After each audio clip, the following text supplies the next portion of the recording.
Hola a todos y a todas, amantes de la lectura, y bienvenidos de nuevo a nuestra sesión literaria. Hoy me voy a transportar un poco atrás en el tiempo para hablaros de un escritor que marcó un nuevo paradigma a la hora de escribir novelas. Y bueno, no os asustéis cuando digo un poco atrás en el tiempo, tampoco me voy a ir muy para atrás, pero es que en esta época en la que ya hay mucho inventado y la novela cumple muy bien una de sus funciones básicas, que es la distracción, quizás no pensamos que las historias que nos explican los autores hoy no siempre se han narrado como las conocemos ahora. Y esto se lo debemos a autores como el que os traigo hoy, que cambiaron pues la manera de explicar, introdujeron temas poco habituales para la época y que, bueno, en definitiva marcaron una nueva manera de hacer. Hoy os traigo un autor francés muy conocido por muchos y tal vez pues no tan querido por otros, sobre todo pues por los más jóvenes, porque bueno, suele ser un autor de lectura obligada en algunos programas de estudio, pero bueno, hay que señalar que cuando ocurre esto suele haber un buen motivo detrás para comprender pues un momento histórico o un cambio en la manera de hacer pues que resulta relevante para los escritores posteriores. Hoy os voy a hablar de Gustave Flaubert.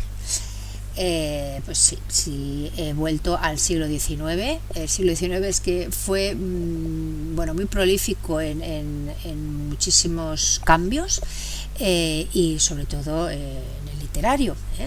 Y claro, igual os estabais preguntando pues por qué, ¿no? Otra vez el siglo XIX, pues bueno, este es uno de los motivos, pero también porque volver la vista atrás de vez en cuando para ver cómo fueron cambiando las cosas en el pasado, pues siempre ayuda a comprender mejor el presente, incluido el presente literario. Pero bueno, el motivo principal de haber elegido a Gustave Flaubert es porque este año, concretamente en diciembre, se cumplirán 200 años de su nacimiento. Así que bueno, seguro que desde aquí hasta entonces vais a encontrar varios eventos pues en bibliotecas o en otros lugares pues en los que él va a ser el protagonista. Y es que Flaubert marcó muy significativamente la historia de la literatura y sobre todo su obra más conocida, Madame Bovary, que provocó pues bueno una fuerte controversia en Francia en ese momento. Esta historia está considerada una de las mejores obras de la literatura universal de todos los tiempos y además se considera que inició la narrativa moderna. Y bueno, ¿por qué tiene esta consideración, no? Os preguntaréis. Seguro que muchos de vosotros la leísteis en su momento o habéis oído hablar de ella. No sé si todos conocéis la historia que narra, que actualmente pues quizás no nos resulte sorprendente, pero en aquel momento pues fue todo un golpe.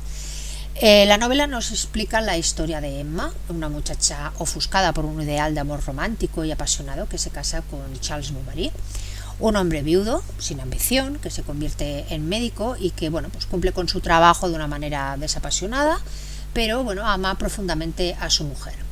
Ella, sin embargo, pues se ve inmersa en una vida rutinaria, muy alejada de su ideal romántico, pues lo que lo lleva a vivir en una constante insatisfacción, tanto sentimental como socialmente, y a entrar en una espiral marcada por el adulterio.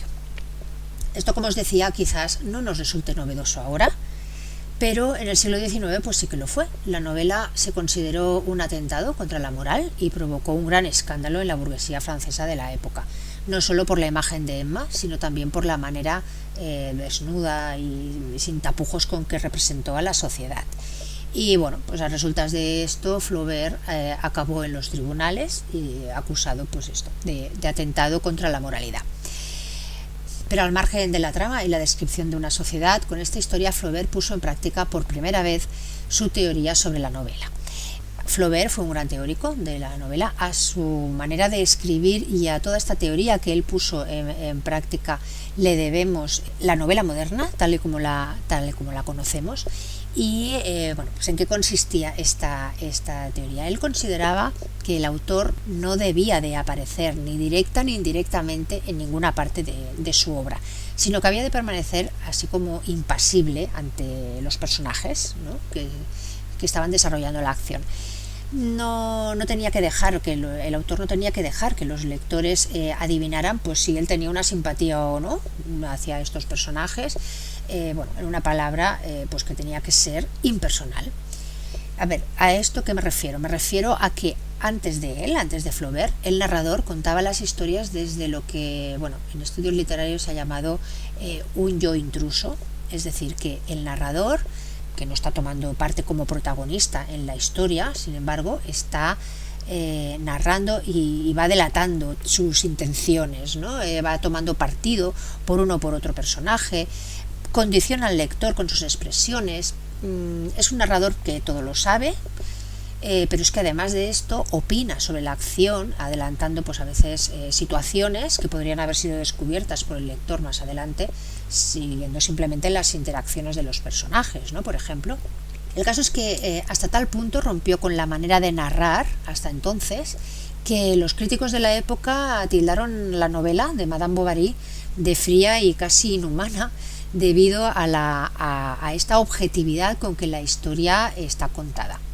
Flaubert en su historia no nos muestra, en su manera de narrar, las emociones que pueden despertar las acciones de los personajes, no en nosotros, sino que simplemente pues nos enseña lo que ocurre y deja que estos hechos que estamos leyendo pues nos impacten como lectores sin condicionarnos, para que nosotros seamos libres pues al vivir el impacto de esta historia que nos está narrando, de si nos queremos reír o nos queremos entristecer o lo que nos provoque la lectura, ¿no?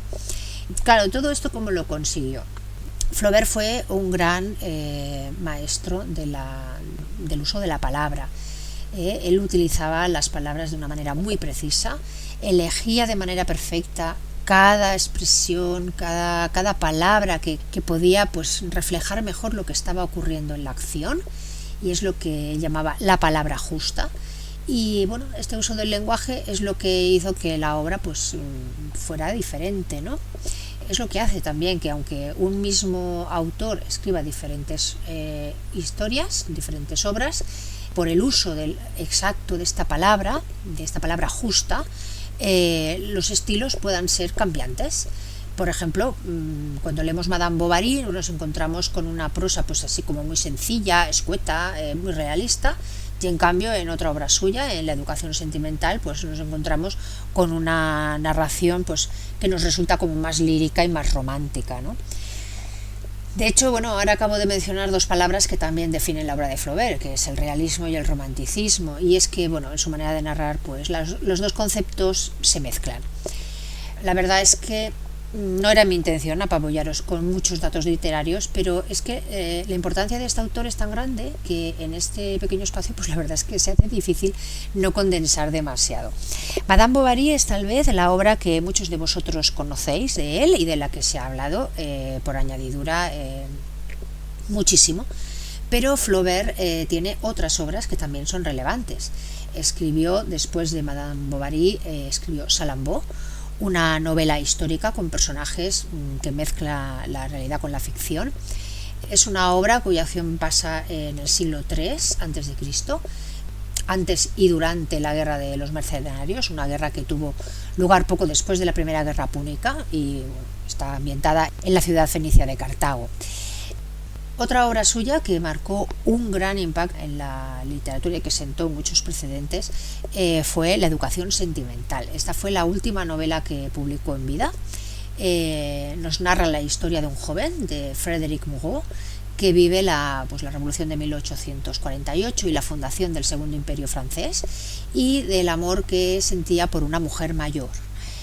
Flaubert se basó en buena parte en sus experiencias para narrar las experiencias de este protagonista, incluida una gran pasión insatisfecha que tenía por Elise Foucault, una mujer mayor que él también. Y la verdad es que si profundizamos más en la vida de Flaubert, nos daríamos cuenta de que a lo largo de las obras que escribió, varios episodios de su vida quedan reflejados, ¿no? Algunos aspectos que dieron inspiración para sus personajes. Aparte de estas obras que os menciono, también escribió varios cuentos y una colección de cartas en las que habla también de toda su teoría sobre la novela, que ya os digo, esto fue muy importante, toda esta teoría suya, que la llevó a la práctica y que marcó definitivamente la manera de narrar de los escritores posteriores. En definitiva, Flaubert escribió en varios registros, como podéis ver, y con su manera de escribir y sus teorías pues influyó en obras posteriores como Ana Karenina de León Tolstoy o La Regenta de Leopoldo Alas, por mencionar algunas de finales de este mismo siglo XIX, ¿no? Pero bueno, como os decía, sentó las bases de la novela moderna, tal y como la conocemos, o como diríamos ahora, Flaubert marcó tendencia.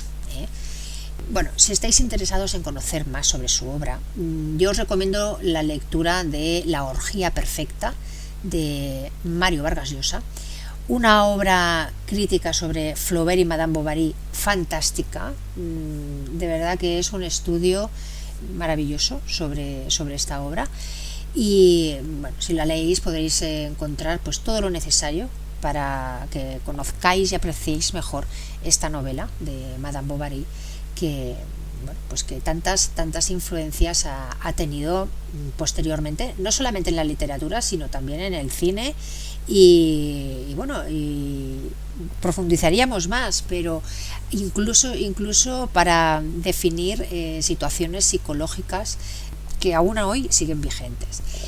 Así que bueno, tanto esta obra de Vargas Llosa como todas las de Flaubert que os he comentado las tenéis disponibles en la biblioteca digital, así que bueno, no tenéis excusa para conocer a Madame Bovary o para releerla en este año, porque a pesar de que es verdad que es una novela del siglo XIX, es una de estas obras que se considera un clásico moderno. Así que bueno, yo os animo a pasar unos ratos con Emma, y ya me contaréis si no encontráis rasgos de muchos personajes femeninos actuales en ella. Y si os apetece, pues nos los contáis en los comentarios. Así que nada, yo os dejo hoy. Feliz lectura, disfrutad del año Flaubert y hasta nuestro próximo encuentro.